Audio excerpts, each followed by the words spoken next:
Hey, you guys, it is that time of the week, midweek refresh here at Reconcile Life. Listen, our mission is to simply just to continue to cause our words, our confession to match the life that we live. We say that Jesus has reconciled us. It's time to live like it. Now, listen, we have been in this discussion, these Bible studies over the past few weeks concerning love. We're still talking about love. Matthew 6:24 talks about how you cannot love two masters.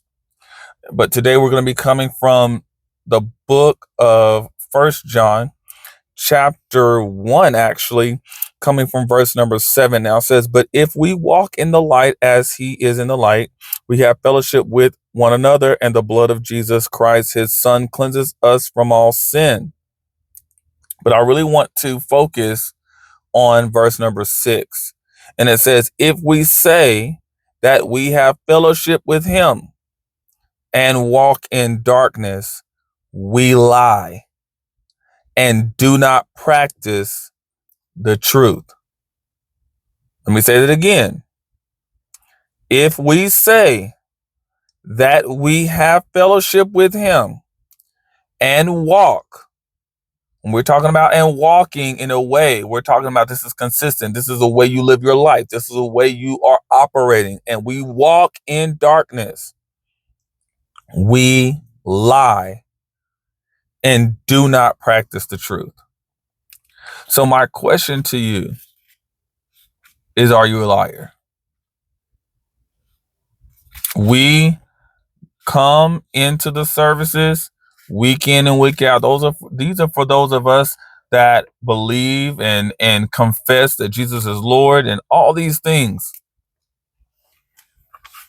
We say we have fellowship with him. We say we love him, but we are consistently living a life that is inconsistent with the life and the light of Jesus the Christ. And the scriptures declare that if we are saying that we have fellowship with him, meaning I talk with Jesus, I'm praying, I'm worshiping, he is saying that we are lying.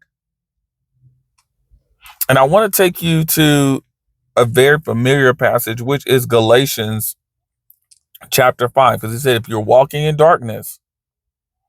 Now, verse number 19 in chapter 5 says, "Now the works of the flesh are evident, which are adultery, fornication, uncleanness, lewdness, idolatry, sorcery, hatred, contentions, jealousies, outbursts of wrath, selfish ambition, dissensions, heresies, envy, murders, drunkenness, rivalries." All those things are darkness. So I can say all day long that I love God, that I'm in fellowship with him, that I worship him, that I adore him. But when I continue to walk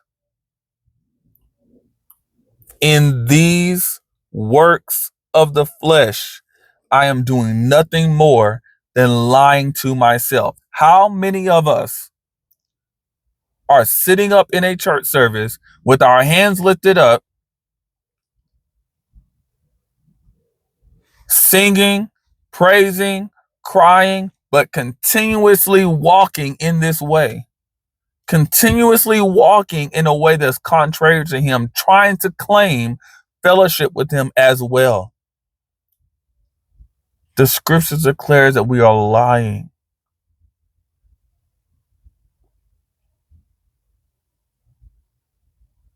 It declares that we are lying.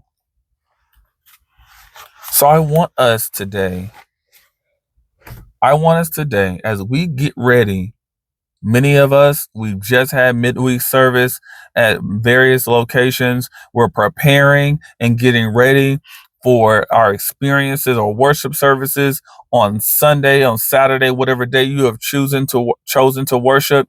And we're all getting ready to prepare for worship.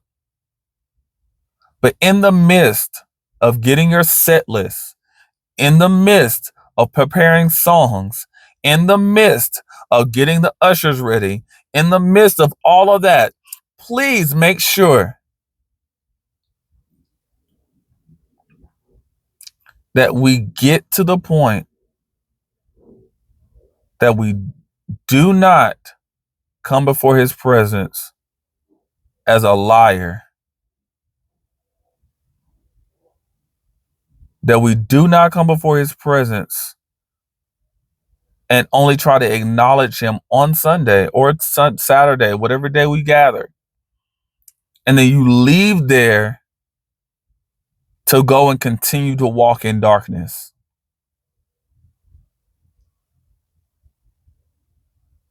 Let your story be changed today.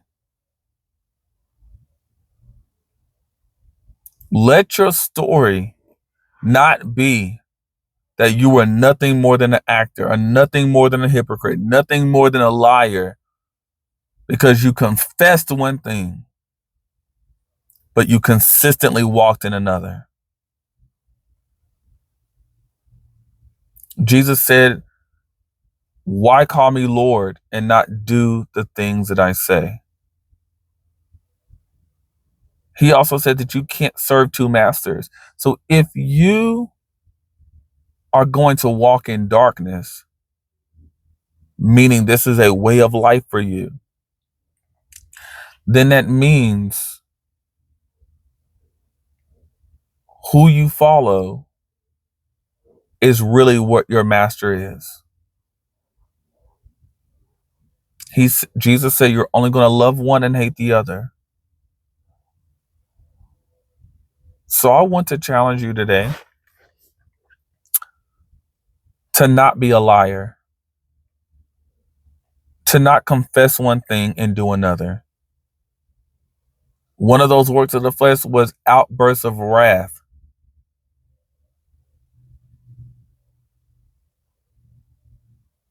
Some of us have a mouth on us. And instead of walking in how God has told us to, we allow our emotions to cause us to speak, yell out of anger, out of wrath all the time. Scriptures also declare that the wrath of man does not produce the righteousness of God.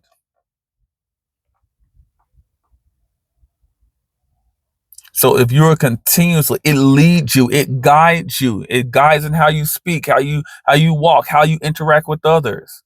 It's a daily thing. You're known by this thing.